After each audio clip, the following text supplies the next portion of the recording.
We shall overcome. We shall overcome. We shall overcome someday.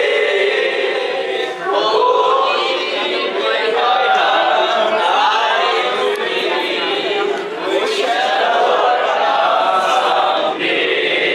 Thank you. আজকে আমি super excited. কারণ হলো at a time English Fantasy 50 জন শিক্ষার্থী IELTS-এ চমৎকার score করেছে 6 থেকে শুরু করে 8 পর্যন্ত স্কোর করেছে যাদেরকে দেখতে পাচ্ছেন everybody raise your score raise your score score are you guys happy are you excited will you fly will you fly will you love English Fantasy will you enjoy your life thank you আমাদের দ্বিতীয় segment আমাদের শিক্ষার্থীদের